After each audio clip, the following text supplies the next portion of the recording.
tutorial kung paano ko ito ginawa. Basic lang to mga lods. Tara, gawin natin. Let's go.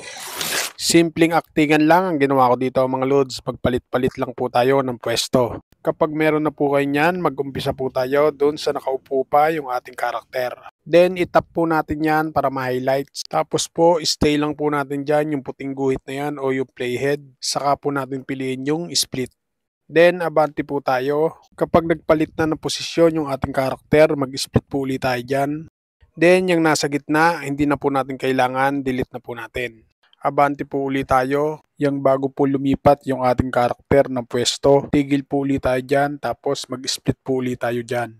Then same process po ulit, abante po ulit tayo. Mag-split po ulit tayo banda dyan. Then yung hindi po natin kailangan, delete po ulit natin. Same process lang din po ang gagawin natin sa kasunod. Kapag ipinlay po natin yan, ganyan na po magiging resulta nyan.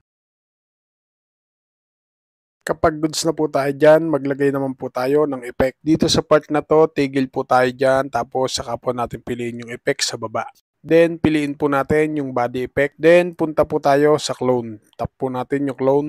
Piliin lang po natin dyan yung phantom. Dito mga loads, yung intensity lang ang i-adjust natin. Lagay po natin sa 30.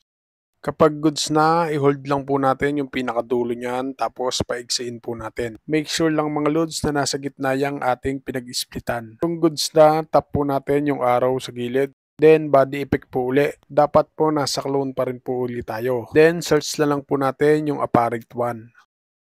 Then, i-adjust po natin yung mga bilog sa baba. Yung rotate, lagay lang po natin sa 75. Yung blur, lagay po natin sa 20. Then, yung speed, stay lang po natin sa 100. Then, siyempre po, mahaba pa rin po yan. Ipantay lang po natin sa una natin ginawa. Kung goods na, balik po ulit tayo sa body effect. Then, piliin po natin sa taas yung stroke. Tapos po, piliin po natin dyan yung figure glare. Then, i-adjust po natin yung speed sa 45. Yung color po, ilagay po natin sa 30. Then, yung glow, lagay po natin sa 55. Yung intensity, lagay po natin sa 60. At ang huli, lagay po natin sa 100. Tapos po, same process lang din po, ipantay lang po natin sa dalawang nauna. Make sure lang mga loads na pantay-pantay po yung tatlong yan. Next po natin, i-duplicate po natin yung tatlong yan. Tapos po, ilalagay lang po natin yan dun sa kasunod na clip. Halos parehas lang din yan mga loads.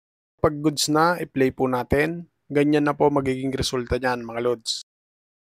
Finally, kapag all goods na po, ready to export na po natin to mga loads. Para sa mga baguhan, sana po nasundan at sana po nakatulong. Sundan po ba? Sana nasundan at sana nakatulong. At kung nakatulong, pakishare mo naman ang video nito para makatulong din po sa iba. At huwag mo naman kalimutan, i-follow ako para updated ka sa mga tutorial pang gagawin ko pa. Paano mga loads? Salamat sa inyong panonood at thank you Lord. Peace out!